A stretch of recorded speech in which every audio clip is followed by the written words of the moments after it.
Okay. Hi, I'm Darin. Hi, I'm Darin. Hi, I'm Darin. Hello, I'm Darin. Hold on. I'm Darin. Hey, kids. This is Darin. And my friend Mike here. With the Irritable Dad Syndrome. Don't do crusty or I walk. I quit. I walk. You're just full of fun today, aren't you? Why don't we go up to the old people's home and wax the steps? Welcome to Irritable Dad Syndrome. We put the it in irritable. Give it up for your hosts, Mike and Darin. Hi, I'm Darin. I'm Mike. Welcome to Irritable Dad Syndrome, Cincinnati's comedy podcast. This is episode 262. We are thrilled Oh, yeah. that you're listening to this podcast. So thrilled. Don't stop listening. Don't. The research says that people stop listening if they're not entertained within the first 6 seconds. Yeah. Just give us a minute. Can you give us a minute? Can We you? got all this set up. We got the equipment going. I'm wearing We've got a new the people shirt. watching. Yeah. Darren's got a new shirt. Yeah. I ate fish tonight. Can you give us a minute? Come on. To get our stuff together. I got the Please. half calf going. Yeah. Oh, is it half decaf? I'm trying a new thing here. Okay. Here's the deal: Okay. is that if I don't drink any caffeine, then I will sleep through the show. That's right. Right? But I'll get a great night's sleep. Uh-huh. If I drink caffeine, I'll be great, perfect. Oh, during the show is amazing it'll be when you're hopped amazing. up. But at what cost, Darin? At what cost? I've got a family to feed. I don't see a problem. I've got responsibilities. I put the I podcast. got to keep the lights on. This podcast is my top priority, Mike. And So- clearly, it's not yours. So what you do is you go half calf. half calf. That's how you say it. Half calf. Half calf. Half calf. Half calf. Half calf. Try to make it as one syllable as you can. Half calf. There you go. Half calf. You're the half calf. And now I'm going to. Don't stop this. This is good. Are you Our annoyed listeners yet? love this. Hey, listeners, are you So annoyed anyway, yet? we're here. Stay with us. Darren's got a whole bunch of stuff he wants to Got talk a about. giant slog of I've got material a to story talk from about. the vault. One of our main listeners, our top listeners, my wife, said, "Have you ever told the story about rushing a fraternity?" Oh. It's like, I don't think I ever have told that I story. can't wait to hear And it. she said, "You must tell that story." You got to. So I'm going to. That's why I'll tell that story. So tonight. don't go anywhere. Yeah. This is going to be a fun episode. I used all my gas on the intro. I don't got anything. It's You so sure fucking- did. I turned the double nickel. And the fun part, the most fun part about my birthday was when my mother informed me, you're eligible for senior citizen discounts Yeah, now. And yeah. I'm like, no, I'm not. And sure as hell, I went on the Google, on the interweb, and yeah, I'm eligible for senior citizen discount. Yeah, so from now on, drinks are on Darin. Yeah, that's right. Well, When we go see Devo, discount drinks are on Darin. Okay. I doubt seriously Devo are going to honor a senior citizen discount. They'd go broke. Every person there is going to be freaking 80 years old. here's my promise to our audience. Devo. If we ever get big enough to offer drinks, we will offer a senior citizen discount. Oh, yeah, absolutely. Because we need to be able to afford the drinks. That's true. Well, I'd like to think that if we're offering our own drinks, we would Yeah. get a little tip from our Boy, that didn't go the way you expected it to go. The old, I thought words were going to come out of my mouth, and they didn't. the old 55. So yeah, I turned 55. Yeah. I had a fantastic. Thanks for asking, by the way. Yeah. I had a fantastic birthday. Yeah. I took the day off so that I wouldn't have to do any thinking. I didn't want to do any writing, any editing. I didn't want to look through any episodes of this TV project that I'm working on at my Okay. gig. And I sat on my butt and watched the history of sitcom documentary series that CNN did a while back. And I was as entertained as it could possibly be. Okay. I loved every second of it. And if you get the opportunity to watch the history of sitcom, I suggest you do it after you listen to this episode. Yeah. Go and it was great. It was absolutely great. And then we went to the Texas Roadhouse. Okay. I don't know if you've eaten at Texas Roadhouse. No, we could never get in. The waitress brought us, I swear to God, I think she brought us 40 dinner rolls. Okay. There's five of us. They have like the honey stuff on them. with The thing. No, that's another place. Okay. You put a picture on the interwebs Yes. of you riding a bull. Yes. No. A mechanical. No, it wasn't a mechanical bull. And I told my family, I said, look, there's no need to tell anybody here that it's my birthday because they come out screaming, hey, everybody, it's Darren's birthday. Yeah. And they clap and they hoot and they holler and you're deaf. And I said, I don't need that tonight. I mean, thank you, but let's just not do that. Let's celebrate my birthday just amongst the 5 of us. And they're like, okay. So we're sitting there, we're eating our rolls, and I ordered the country chicken with the cream gravy and green beans. Yeah. Dear God, was it amazing. And then we hear clap, clap, clap. Hey, everybody got a birthday. Okay, there we go. Yeah. And it wasn't for me. Oh. There was a guy 2 tables over, this biker-looking dude. Whoa. Black T-shirt, he's got the vest, he's got the bandana around his head.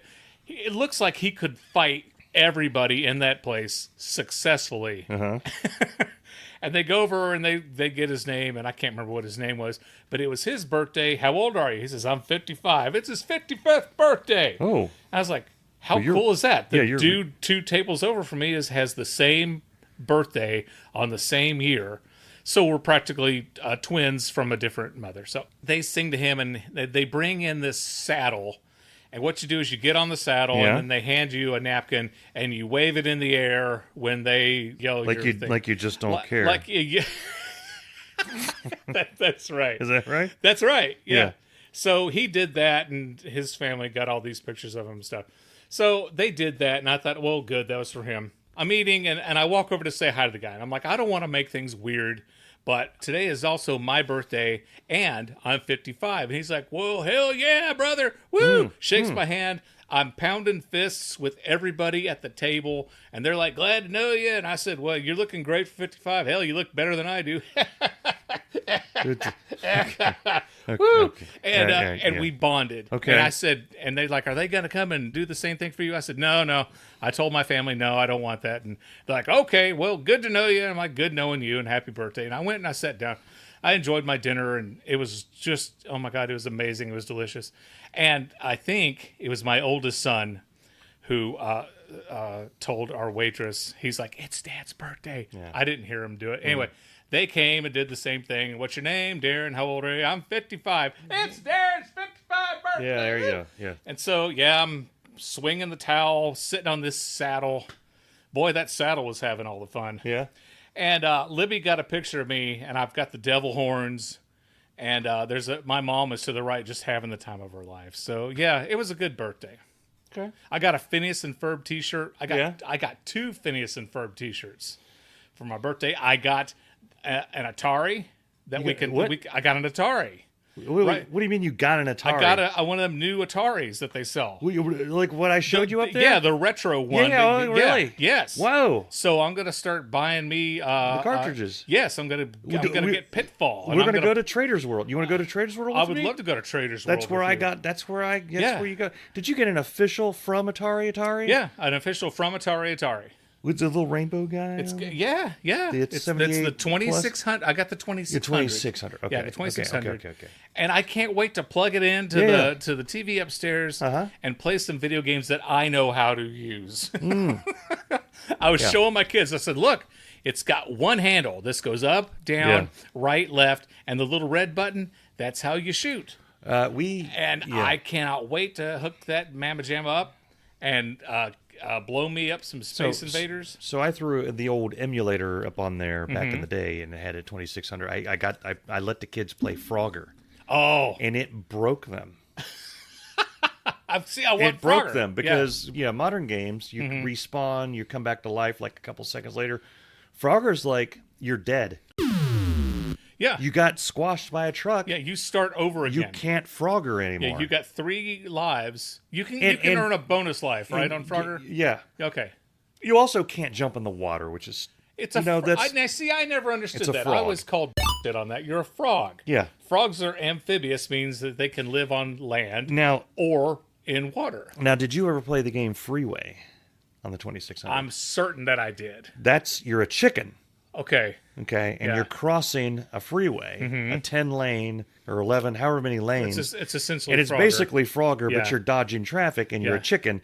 If a car, a truck, a VW Bug, SUV, motorcycle, semi, a Yugo, it's a very very intricate. They squash you, and it makes back in the day. you could not emulate a chicken squawk very well. No. Because Atari is ancient hardware. Yeah. So it would go, bleep, but you were dead. And Yeah. you knew you were dead. Yeah. And there's just no coming back from that. But no, I can't wait to buy more cartridges and to play my Atari. Ooh, I got the Nate Bargatze book, Big Dumb Eyes. Oh. Yeah, I got a book. A pizza party is my nightmare. I'll have friends over for pizza, so I'll be like, all right, we got to order pizza. And she goes, how much? I go, order the most. I don't want to run out of pizza in front of my friends. And she goes, just call and ask them. I go, I can't call these 40-year-old dudes and just be like, how much pizza do you think you're going to eat tonight? And people are like, why did you got a get book? Why did you get a book? Holy. Because I know, right? It's a Nate Bargatze book. It's a comedy book. I can read those. Those aren't hard for me to concentrate. And I think there might be some pictures in it. Okay. So, yeah, it was a fun day. It was a really fun day, and I'm thrilled to be 55. And I can't wait to live another 55 years. So, yeah. You're listening to Irritable Dad Syndrome, Cincinnati's comedy podcast. My buddy, Mike, needs to do stand-up comedy. Mike went to see, last week, let me back up. Last week, I mentioned that I had a stand-up comedy performance coming up that I was very much looking forward to. That's at Pollos Hermanos. That's Pollos Hermanos, that's right. Gus Fring brought me up on stage. Yeah.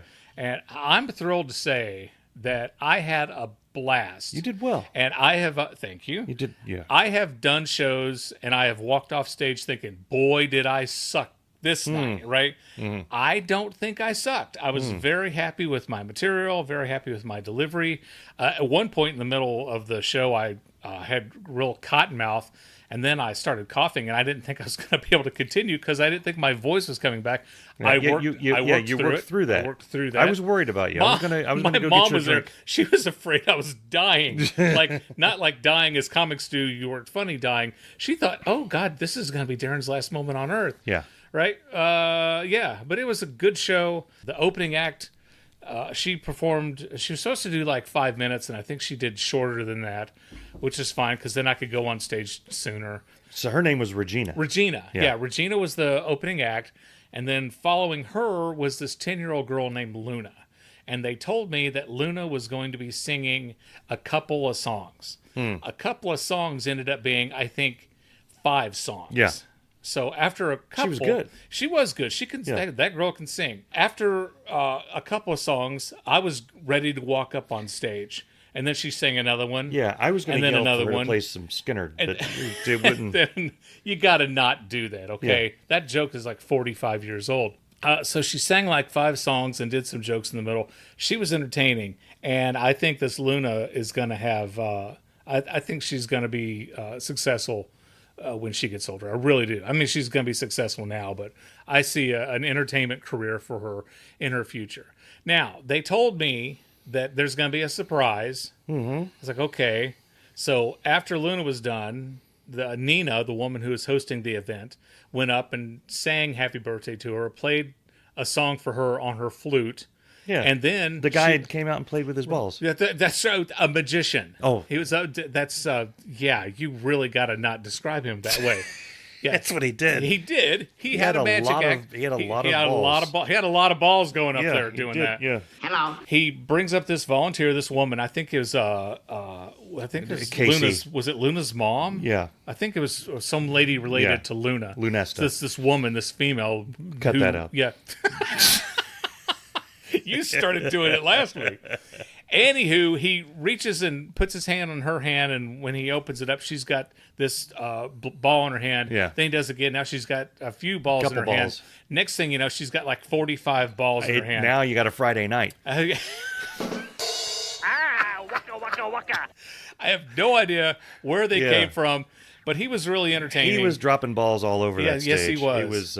He was impressive. So yeah, I mean, Nina played a song, and then he came and performed for her for Luna's birthday.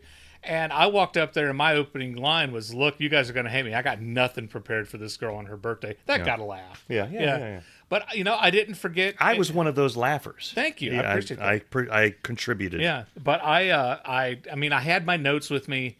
And I always keep my notes with me because that's my biggest fear when I do stand-up comedy. Now, I used to wonder, is this material going to work?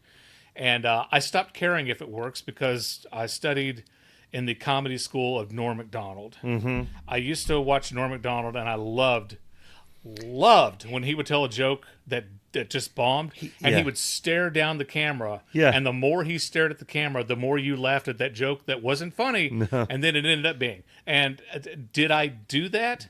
I mean, I tried to do a joke like Norm Macdonald, right? Norm, I think Norm would have been proud of me. Yeah, Norm was out there to entertain himself. That's right. At all times, no, he was performing for himself, and we were just... They talked about that on Conan's podcast. By the way, Conan O'Brien, we're ready to go on Conan Needs a Friend whenever you are. We're just waiting on your call. So, but no, they said that Norm would... Like, writers would tell him these jokes aren't funny. He would throw them in because he liked them. Have you seen... You know who Anthony... Is it Jeselnik? Anthony just the name sounds familiar. Somehow he's for some reason he's popped up on my TikTok, and he has one of my favorite Norm Macdonald stories. He's saying, I guess they had a rivalry or something. They didn't get along. They were in a movie or a show together. How could you not get along with Norm Macdonald? And right before they were going on, I think it was Jay Leno, or it might have been, what's the other guy? The guy that used to be in Saturday Night Live, that's on now. Seth Meyers? No, the other guy. John Oliver? No, the other guy. Not, I was Jimmy Fallon. Fallon, yeah, one of them. Yeah, he was on Saturday Night Live. Anyway, they behind stage, Norm came up to him and said, "Look, I know we haven't really gotten along, but I have an idea, and I think it would really, it'd be a really awesome idea." And so Anthony was like, "Oh yeah, sure. What is it?" And so Anthony was a huge Norm Macdonald fan, loved him. And Norm said, we're supposed to be here promoting this movie and saying great things about the movie. He's like, don't do that. I think it'd be hilarious if we both come out and just tear into each other. Don't hold back. You won't hurt my feelings. Go as hard as you can, and then I'll come out and do the same thing. And he's like, great, I'll do it. And then when he was being interviewed, Anthony Jeselnik, he said, how was it like working with Norm Macdonald? He said something like, he's the worst. He's a piece of shit. He just tore into him. And then he said when he went backstage, he heard Norm back there just howling with laughter. And then Norm came out and he said, what's it like working with Anthony Jeselnik? He said, now he's going to be one of the greats. And just sung his praises the entire... That's awesome. Norm, if you haven't, if for some reason you're listening to this show and you have not listened to the Norm Macdonald podcast or seen it, you need to go on there in any episode where he has Super Dave Osborne and they tell the jokes. Norm writes jokes that are like just deplorable. They're racist. Yes. They're sexist. They're the worst. They're the worst. He'll write them and he'll make the guests read them. And he gets a kick out of it. And there was one with Super Dave Osborne. He's like, you can't make people say that. You can't. That's not funny. He's like, yeah. Norm's like, I didn't say it. Right. He said it. I agree with you. It's a terrible joke. Yeah. He shouldn't say that. Yeah. Yeah. Do you want to guess which joke of mine was my Norm Macdonald inspired joke? I don't remember. No. Okay, so I was talking about how people compare me to Walter White. They say I look like Walter White. And some of the jokes that I get are, they say, hey, Heisenberg, you got any meth? And I'm like, no, I'm fresh out. Yeah. Or they say, hey, Walter, say hi to Jesse for me. And I'm like, I'll do that next time I see him. Sure. Yeah. And some people say, hey, Walter, what type of gas mileage did you get on that 2004 Pontiac Aztek? The lull across the room was exactly what I wanted. And I said, and I agree with you guys. That was a very odd, very obscure, and very unfunny comment to make about Walter White. What I need is for you to climb down out of my ass. Will you do that for me, honey? I'd appreciate it. I didn't laugh at all. So before I went on, I'm like walking around and I'm standing there in the middle of the floor where I'll be doing my set. And Mike walks over to me, starts talking to me. And Mike has like two absolutely brilliant ideas of something that I should do when I do my set. And I'm not going to tell people what they are, because when you do stand-up comedy, you need to do those two things. I told Bess one of them, Yeah. and she didn't think it was funny. She said Then you that would then- piss me off. then I'm you like, should well, have- that's the point. That's why you should do it. That's the point. Exactly why You've you got should do it. the idea of someone having a 5-minute set and then spending 2.5 minutes dealing with this completely inconsequential thing is, to me, funny. This portion of our show is brought to you by Just Heels. How many times have you opened a loaf of bread only to discover that your two favorite pieces, the top and bottom, have already been eaten? Hey, what happened? I'm Dave Lay, and crap, like this happens to me all the time. That's why I buy this revolutionary product, Just Heels. Just Heels is exactly that, a bag full of heels. Only top and bottom pieces of bread, and it's quite delicious. So stop the bickering and madness at your home and buy Just Heels so everyone can enjoy that top and bottom bread goodness. Heels. Now, back to the show.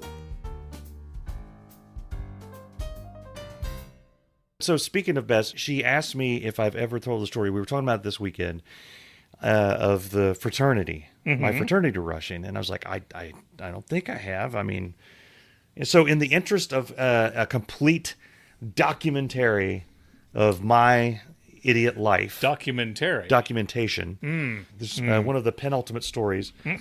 You keep using the word. I don't think it means what you think it means. I'm not a frat guy. I'm not a frat person. Nope, I never was. Neither is Box. So, a little bit of history. I went to OU, met Tay. The OU. The OU. No, not the OU, just OU. Damn it. You hate when I do I do. that. And so the first people I met And I were, hate when you go, I met Tay and Dan like right off the bat. Right. Immediately. And then the second year that I was there, Box, he moved in. He's a year younger. And then Stape. And then we had our crew at that point. Right. You've never met Stape. I have not met Stape. I'd love to see Stape again. I haven't seen him since college. But anyway. We should call him up. I don't know how to get. I think he's in the wilderness somewhere. Just go to stape.com. It doesn't. Yeah. Box. So we were friends, right? And there were a couple of people that were in frats or rushing frats in our dorm. Yeah. And they were, and I don't want to be crude here, Okay. for the most part. I mean, not Fair enough. really. They were nice guys, but it just wasn't my cup of tea. Was it your as it were. scene? Box just came up to us, me and Tay, and everybody said he was rushing a frat or something. I forget how this came about. Somehow I ended up rushing with him. Don't ask me which frat. Now, I don't remember what it is. For people who don't know what rushing a frat means, Yeah. But please describe. So rushing a frat, you pledge to be in a fraternity. Okay. Right? Yeah. You say, I want to be in this fraternity. And then now think of the Boy Scouts, right? You got these things you got to do to be in this frat. You got to earn your badges. You got to earn your keep, as it were. So you got to do things. And some frats are, you got to do crazy things. Some are, you just got to come to their meetings and You eat got to their... run naked down the street. Yeah. In other ones, eat a jar of mayonnaise. the other ones, it's just like come over to their place and eat a cookie or something stupid. It's all over the place. Boy, Right. That's a popular frat. So one of Box's friends was in a frat, and it wasn't like, I mean, there's different types. There's like nerd frats. There's the ones that you see in all the 80s movies that are like nerds. The Revenge of the Nerds. So this was one of the... Animal House. It wasn't a 100% party frat, but it was not a dorky frat. It was like your standard all-American... somebody's gonna do something stupid. Somebody may run naked down a street at some point. It wasn't lambda. Right. Okay. So Box decides he's going to do this, and I'm like, I'll go with you. I can't believe this, but I can't either. Yeah. And Bess couldn't either. Yeah. So we go, and it's his friend. We go, basically, they have like a get together for the people that are going to rush.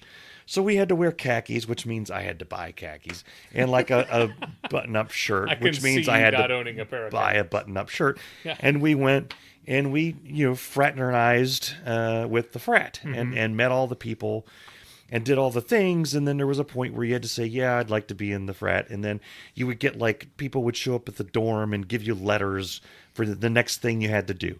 I don't remember any of the things that I had to do. I truly don't. Okay. I remember me and Box were talking about our experiences as we were going through it. We made it. We got to the point where they offer you a place in the frat. Okay. The initiation or whatever the hell, the brotherhood. And at that point, we had both realized we don't want to be in a fraternity. So people had been... So you go through all of people had been weeded out. Snuffed Everything. We were made to feel like we were the select few. Oh, okay. Oh, the proud. And they took us to, I think it was in Baker Center, which is one of the main buildings at OU, the main social buildings. And there was, when it was like an 80s movie, there was a small room. It was kind of dark. A bunch of them were standing in a circle.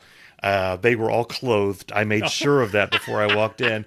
And I didn't hear any goats. And they had drinks. And there was, I think, I may be making this up, but every frat had like a sorority that was kind of like their pals or whatever. Their sister so I think station. There was a bunch of them too. And then it was like, okay, pledges, it's time for the big moment. And me and Box were like, what are you going to do? Are you going to go in? What are we going to do? And we go in there, and Box went in. I think we went in groups. I think Box went in first, and he came out, and he walked by me as I was going in. And I couldn't tell from him what happened. And I walked in, and I'm side by side with all these people that are excited to get into this frat.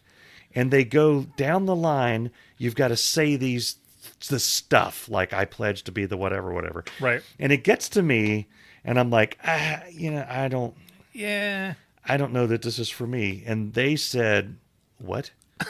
My question is, what the hell? And everyone at that point in the little semicircle is looking at me. And I'm like, I don't think I'm frat material. I didn't want to be rude. Right. Because these were all guys that have been nice to me. And he said, "Are you serious?" And I said, "Yeah, I think I'm done. Do I just go out this door?" Yeah, you just go out that door. And I went out, and apparently the guy that Box had known was out there. Apparently, Box had also decided not to.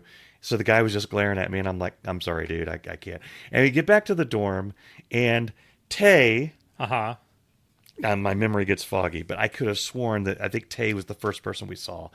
And he thought it was hilarious that we went through all this stuff. We went to the big ceremony. We wore our khakis and all this stuff. And it was like, nah, no thanks.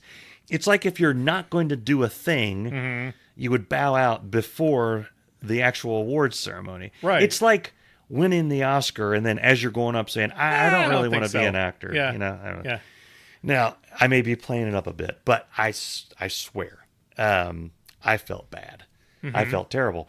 The good news is that I don't run in frat circles, so I really didn't see any of those guys ever again. What were they going to make you do? Say yes. I would be in the fraternity. I had the option to move into the house, the frat house, and be a frat guy. You would pay dues.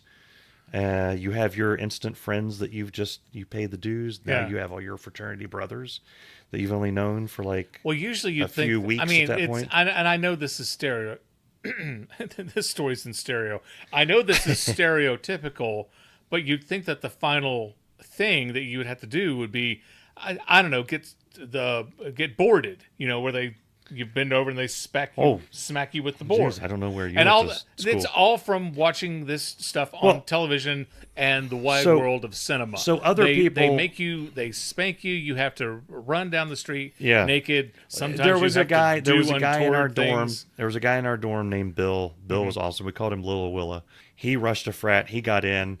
It was hilarious. They drove him out into the middle of the woods in Athens, blindfolded, in the middle of the night, and he had to make it home. Yeah, and that's what I was hoping for. And Tay saw him because Tay was going to class the next day, and he said he saw Willa coming across the courtyard screaming, "I'm Magellan," that whole thing. It's great. So it's a boring story. Edit out whatever you feel needs to be edited out, but it's now been documented. Whoa! What a twist at the end. What a curveball finish. I could have sworn that was all going somewhere. Could have sworn it. But you flipped the tables. You managed to follow nothing with less. So when I went to East Tennessee State University, my buddy Steve was big in a fraternity, and he used to invite me to his frat parties all the time. And I don't know how many frat parties I went to. And I was essentially in this frat because I went to all the parties. Yeah. I was at the mall one time, and I ran into one of his frat brothers, this guy affectionately nicknamed Scooter, and I didn't know what Scooter's real name was for 40 years. But he was in the mall with his girlfriend. He goes, "Oh, hey, Linda, this is Darin. He's in my frat." And I said, "I'm not in your frat." He goes, "Yeah, you are." And I said, "No, I'm not.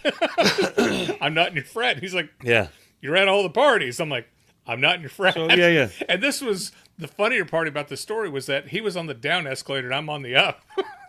So he recognizes me before we made it halfway. I'm doing a hand visual on an audio podcast. Yeah. And by the end, I'm like, "I'm not in your frat." Yeah. I'm at the top of the elevator, escalator, and he's at the bottom. But I remember, and there's one time, they were fun. These parties got out of control. Yeah. I was at this one frat party, and this girl, she's cute, and she's talking to me, and girls normally didn't talk to me.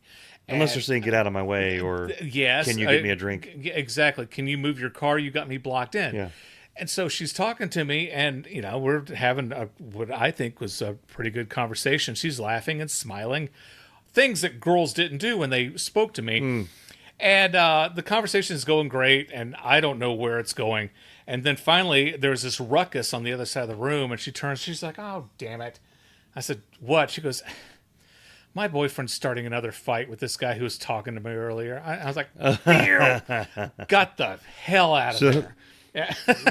I don't need this. Speaking of going to frat parties, so one of the people that moved into our dorm my sophomore year, and this happened during my sophomore year, was in a heavy metal band.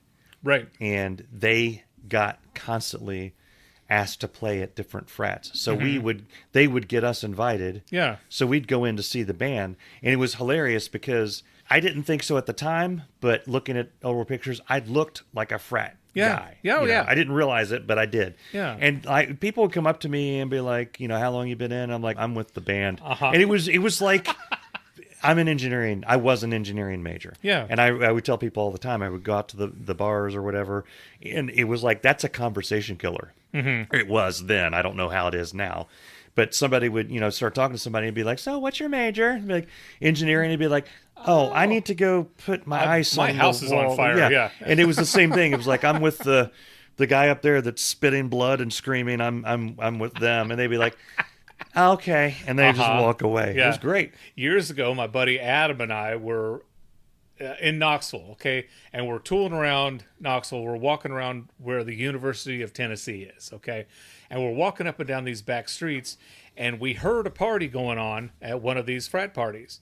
And I said, "Hey, let's go in." And he says, "We're not going to be able to go in, Darin. We're not in their frat." I'm like, "Trust me, we're going to go in." Yeah. So he's okay. We walk in, and the dude guarding the door said, "Is your name on the list?" I said, "No, I'm not on the list. I'm not a member of your fraternity. But my buddy Steve goes here." And Steve, universal name. There's a Steve. There's a Steve everywhere. My buddy Steve is a member of your fraternity. He told me I should come by and check out the band because they've got a killer drummer. He's like, "You're in the band?" "No, I'm not in the band. But Steve is a member of your fraternity. He told me to check them out because I'm a drummer. Their drummer's really cool. He wanted me to see their drummer. He wanted me to come by and see the band." "You're with the band?" "I'm not with the band. I'm not with the fraternity." And I started getting like, "Oh my God, what are you not understanding about this?" Yeah. Finally, the guy just got like, "Okay." And I just wore him down and we went in. And my buddy Adam's like, "How did you do that?" I'm like, "I just wore him down." And I didn't drink at the time. And so I walked over. What I did was I walked over and I grabbed an empty beer bottle and just stood there and was holding it to make it appear. Really? Okay. Oh, yeah. Make it appear that I've been at this party for quite some time. It turns out I did know a guy in the band. I went to high school with him. And so here we are just having, just hanging around at this party, wondering when they're going to kick us out.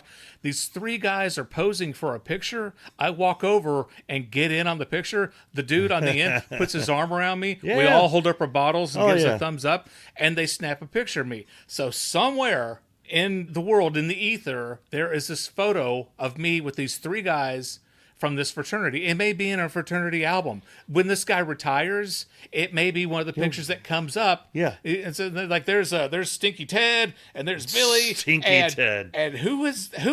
I thought he was with you. Yeah. And it thrills me to no end that somewhere is this picture of me with these guys in this fraternity. Oh, yeah. And honestly, when they have their 40th fraternity reunion, that picture is probably going to come up in a slideshow. We in our slide. Do people still have slideshows? In our dorm, we were all friends, and everyone knew somebody that was at a party at some point. Yeah. So we would always end up at random house parties, like constantly, and we just decided a few times just to walk into, because at OU there would be house parties. There's no way in hell anyone knows who's at these parties. You got like a sea of people in the yard. Yeah. The first floor of whatever house is covered. Oh. There's people upstairs doing, what the upstairs people do. Yeah. And we would just walk in. As long as you had a red Solo cup, you looked like you belonged. We would leave the dorm with red cups. Mm-hmm. Or, if we were particularly ballsy, we would just walk in and make a beeline to the red cups and grab one. Mm-hmm. You're in the party now. Yeah. Yeah. You've paid your dues. Doesn't matter. In the mid-'90s, when I had my first apartment, I threw a Christmas party. I had 3 parties when I lived at that apartment, and they each got progressively more amazing. My first one was killer. The second one, we didn't think we were going to top the first one. We did that. We topped it with the second one, and then the Christmas party, the third one, my buddy Ashley, he told me, he says, Darin, we're retiring your apartment. We're taking your door number and we're going to raise it and hang it on the rafters. We are retiring your party because we're retiring your apartment. You're not going to have a better party than we had there. Okay. I think in that apartment, there were 50 some people there in an apartment. Yeah. Okay. I had to shampoo the carpets and I had to wash, scrub, and wax the kitchen floor. Oh my God, it was. So I remember this apartment was going crazy. My buddy Shannon was DJing, and there were people out in the yard, again doing God knows what other things. Other things. My buddy gardening. Yeah, my buddy Tim passed out on the steps, and we had to carry him up and put him in my guest bedroom. My buddy Chad had karaoke going in the guest bedroom upstairs. He brought his karaoke machine. It was, as the kids say today, it was sick. Yeah. So I remember I'm walking upstairs in my apartment, and this guy who was a friend of a friend was walking down, and he looked at me and said, "Who the hell are you?" Like, that sounds like me. This is. Are you sure? Was it me? Yeah, no. Like, okay. It's my apartment. This is my apartment. This portion of Irritable Dad Syndrome is brought to you by Whoppers all-beef foot-long hot dogs. Hey, it's your old buddy Dave, and I'm telling you right now, there are no better hot dogs out there than Whoppers. Whoppers are packed full of flavor with no fillers and no preservatives. They're perfect for every party, unless you're a vegan. Anywho, get a ruler and measure it yourself. If your hot dog isn't 1 foot long, they'll refund your money, guaranteed. Oh, and speaking of money, you can now show how much you love Whoppers by purchasing items from their new line of merchandise. Go to irritabledadsyndrome.com and see all the cool stuff they have and buy something for that special someone in your life. Back to you, Buck and Dusty. Do you watch Phineas and Ferb, Mike? No. Okay. I never have. They brought it back for 40 more episodes. And I'm telling you right now, my God, they came out the door swinging. The first episode, the first brand new episode of Phineas and Ferb is better than all 4 seasons that they previously had combined. And I cannot recommend the show enough. My buddy Andrew Jackson Gibbons, who is our attorney, he is a giant fan of Phineas and Ferb. We've been talking about this, and you've got to, after this podcast is over with, and we're not making any money off of this, okay? Go on Disney Plus and binge watch Phineas and Ferb. If you haven't watched the original series, watch it all. And then watch the new series, and you will thank me. You're like, Darin, where has this show been all my life?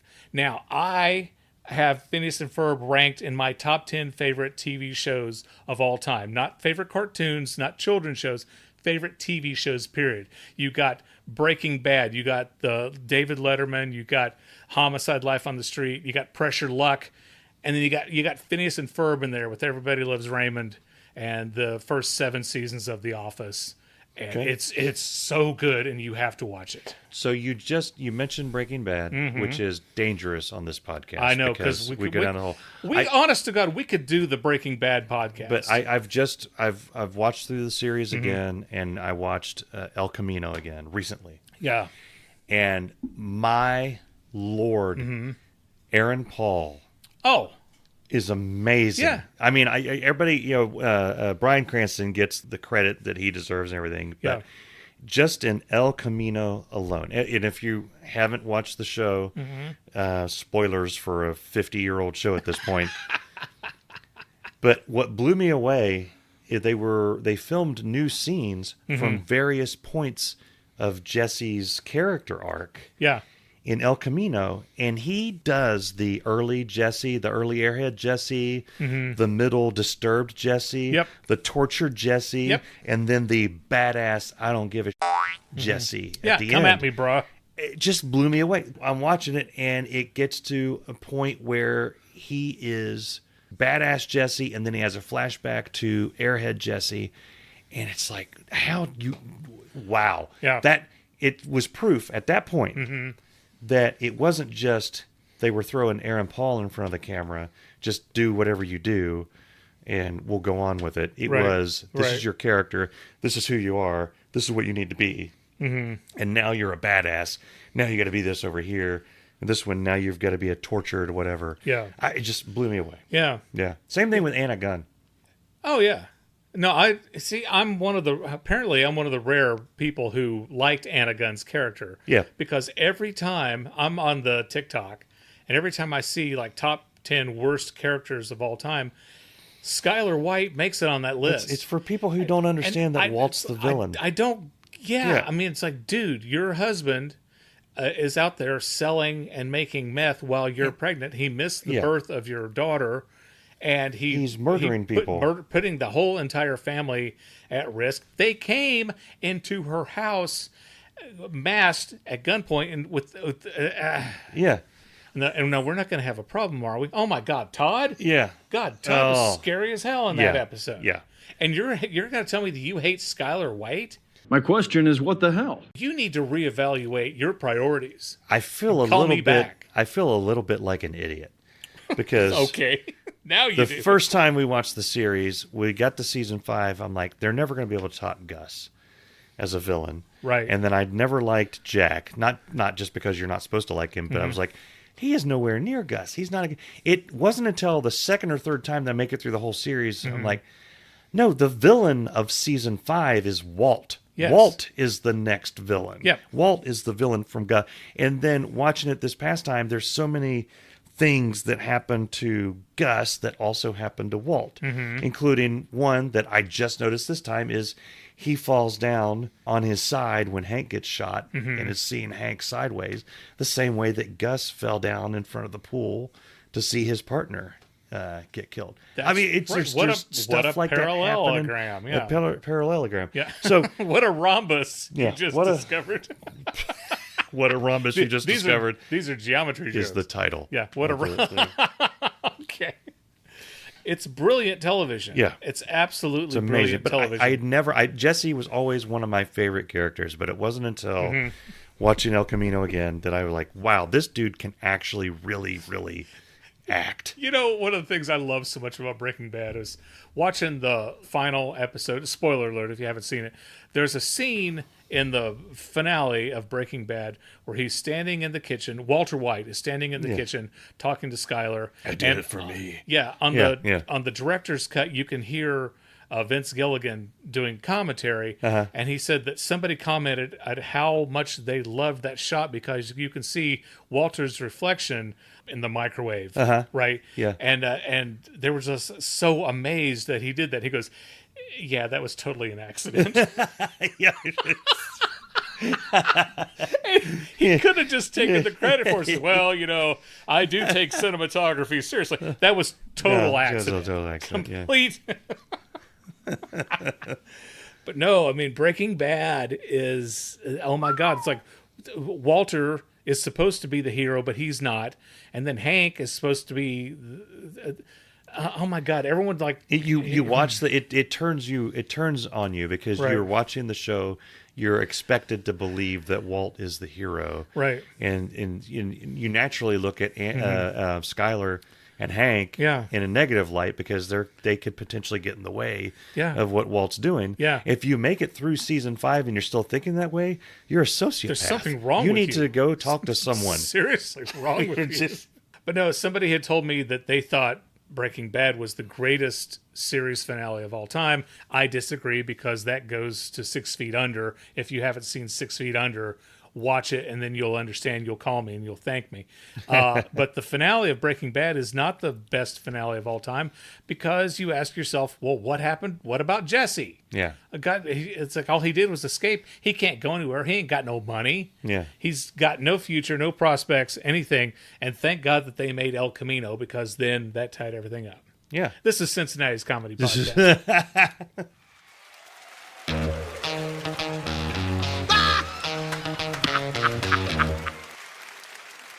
I realize, Mike, that I need to get help. Yeah. I'm addicted to yacht rock. I'm going to see Devo next week, and I love heavy metal music so much. Is Devo considered yacht rock? No, Devo okay, are no. considered new wave music. Yeah. I was going through shows on my television, or TV, as the kids say, and I found this documentary on how yacht rock came about, and I'm glued to the screen. I can't watch it. I can't take the information in fast enough.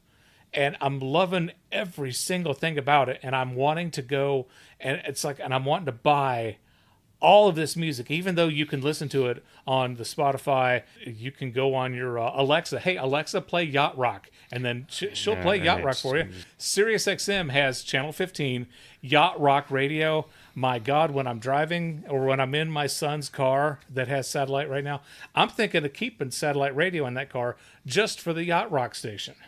It's bad. You actually use satellite radio? I mean, it comes with the car. Oh, okay. Yeah. But you got to pay for it. Well, eventually, if you don't renew it. Okay. And I'm right. thinking of renewing it and paying for it just because Just do Spotify. You got to pay for Spotify too. Yeah, it ain't but free. But at least you get to choose what you listen to. I like it popping up. It's like, oh, I forgot about Player, Baby Come Back. I forgot about that. Yeah, because if I pick them, there's going to be songs that I didn't They have stations on there. Yeah. You find a song that you like. I'm Too Sexy for My Shirt, Right Said Fred. That's not yacht rock. Then they have Right Said Fred radio. Yeah. And it finds music out there that's I like I ain't listening to Right Said Fred radio. All Yeah. right. Okay. But no, I'm and then this summer, this August, I'm going to see Christopher Cross. Okay, and I'm going to be Criss Cross. They're popular. They're heart- famous because yeah, they had the jump, pants jump. backwards. Yeah. Criss Cross will make you jump. Everybody Cross, make you jump. I'm going to be screaming my head off when Christopher Biggie Cross gonna make you jump. Tupac gonna make you Jump. jump. Keep the heads ringing. Jump. I'm going to be screaming my head off when Christopher Cross does Ride Like the Wind. Okay. I'm going to be that guy. I'm probably going to be one of a couple hundred guys screaming at Christopher Cross. I found out watching this yacht rock documentary that Christopher Cross was high on acid when he wrote Ride Like the Wind. Okay. I didn't know Christopher Cross did Christopher acid. Cross do the Arthur? Yes, when you get caught between the moon and New York City. I have that album. Jump. Bought it, jump. Yeah, I bought it at Trader's World. Yeah. Jump.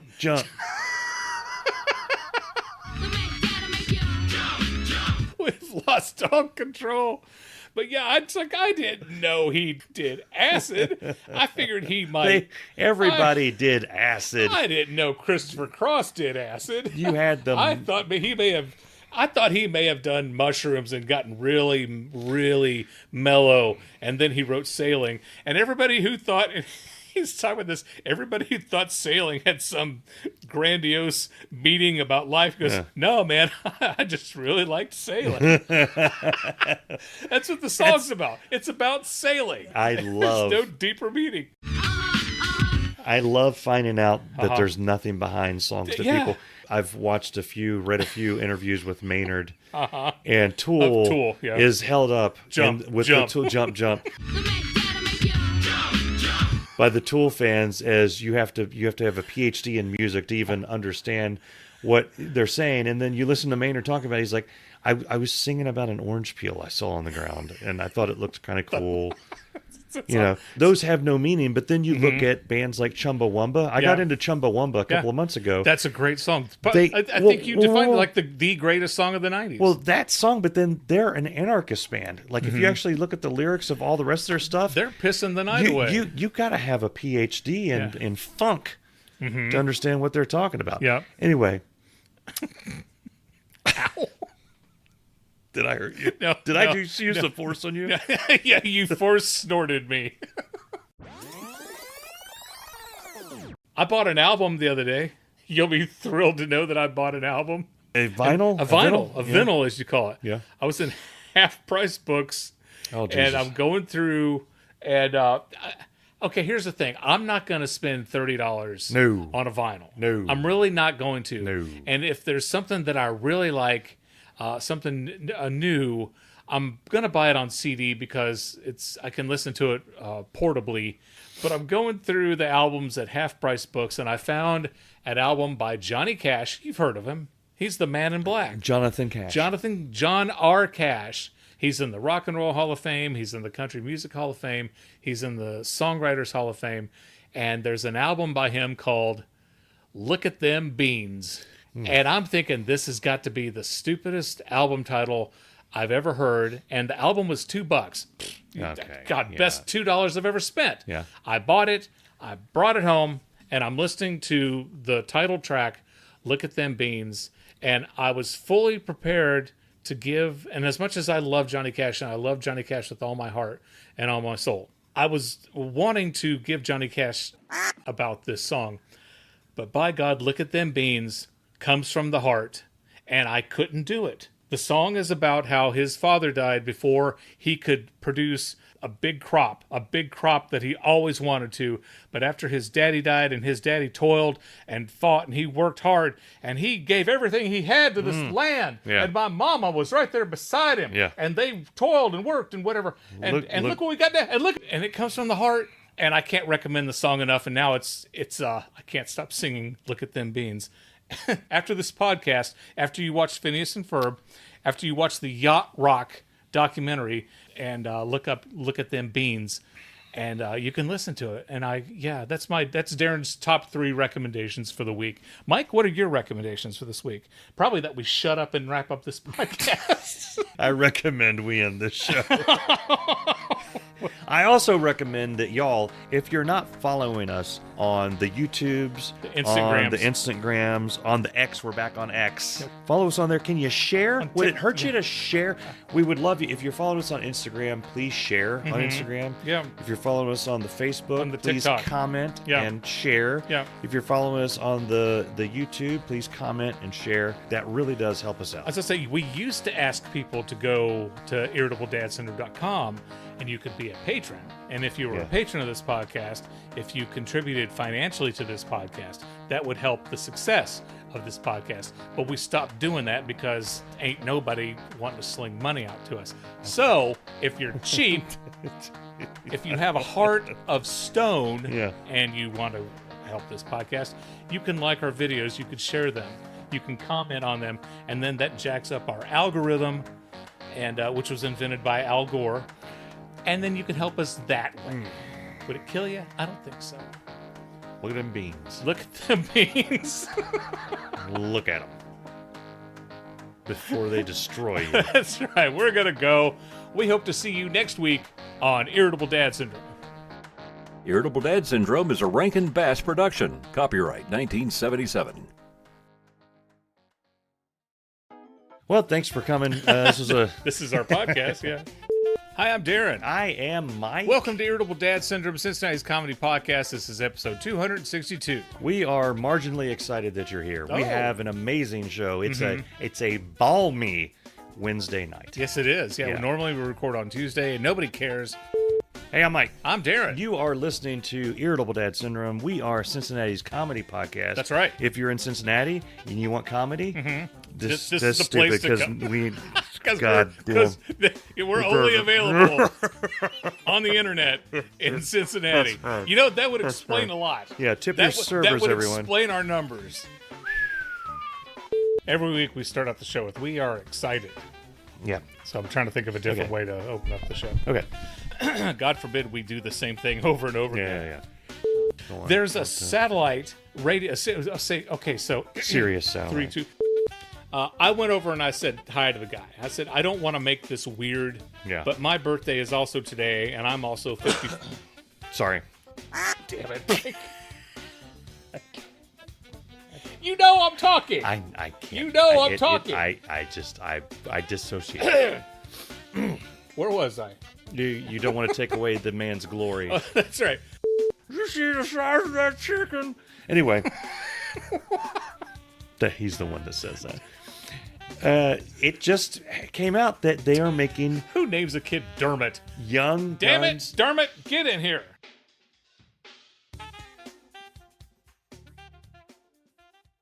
And Papa, if you can hear me, look at them beans.